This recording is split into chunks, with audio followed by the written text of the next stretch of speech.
Jeremias, Kabanata 30. Kinausap ni Yahweh, ang Diyos ng Israel, si Jeremias, at sinabi, "Isulat mo sa isang aklat ang lahat ng sinabi ko sa iyo, sapagkat darating na ang panahon na palalayain ko ang aking bayan, ang Israel at ang Huda, at ibabalik ko sila sa lupaing ibinigay ko sa kanilang mga ninuno. Ito'y magiging kanila muli." Ito ang mga sinabi ni Yahweh tungkol sa Israel at sa Huda. Narinig ko ang sigaw ng isang takot, ng isang nasindak at walang kapayapaan. Isipin mong mabuti, maaari bang manganak ang isang lalaki? Bakit hawak-hawak ng bawat lalaki ang kanyang tiyan, tulad ng isang babaeng manganganak? Bakit namumutla ang kanilang mga mukha? Nakakatakot ang araw na iyon. Wala itong katulad. Ito'y panahon ng paghihirap para kay Jacob, ngunit siya'y makakaligtas.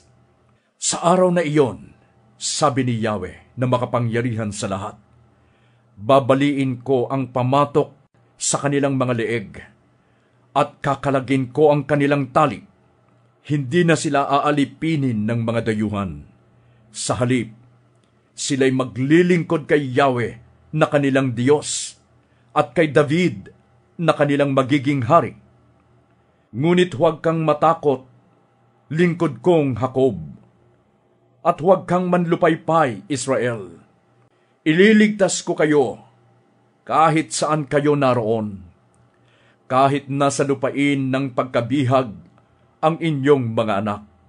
Manunumbalik ang payapang pamumuhay ni Jacob, at siya'y sasagana at wala ng katatakutan. Ako'y sasainyo at ililigtas ko kayo. Lilipulin ko ang lahat ng bansang pinagkalatan ko sa inyo. Subalit, kayo'y hindi malilipol. Paparusahan ko kayo ng marapat, ngunit ako'y magiging makatarungan sa inyo. Ito ang sabi ni Yahweh sa kanyang bayan. Wala ng lunas ang iyong sakit. Malala na ang iyong sugat. Walang mag-aalaga sa iyo. Walang kagamutan sa iyong sugat. Wala ka ng pag-asang gumaling pa. Nilimot ka na ng lahat mong mangingibig. Wala na silang malasakit sa iyo. Sinaktan kita gaya ng isang kaaway. Buong lupit kitang pinarusahan, sapagkat matindi ang iyong kasamaan at napakarami mong kasalanan. Huwag ka nang umiyak dahil sa iyong sakit. Wala nang lunas ang sugat mo. Ginawa ko ito sa iyo sapagkat matindi ang iyong kasamaan at napakarami mong kasalanan.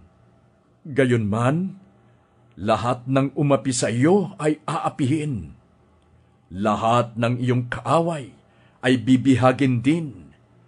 Nanakawan ang nagnakaw ng kayamanan mo. Ang bumiktima sa iyo ay bibiktimahin din. Ibabalik ko ang kalusugan mo at pagagalingin ang iyong mga sugat.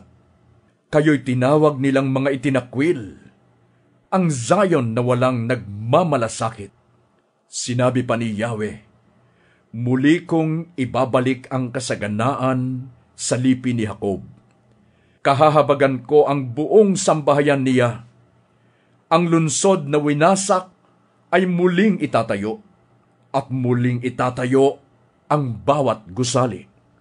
Ang mga tao roon ay aawit ng pasasalamat at magkakaingay sa kagalakan.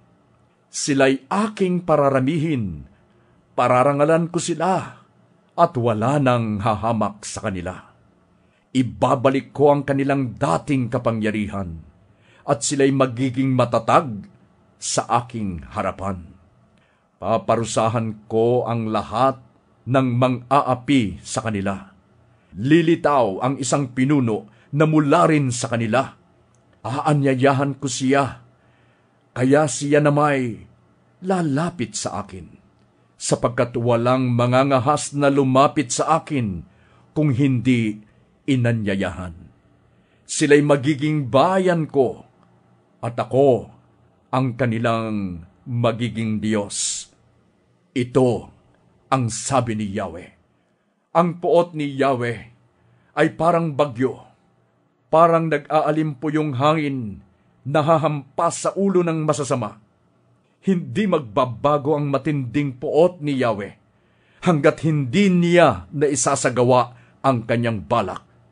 Mauunawaan ninyo ito sa mga araw na darating.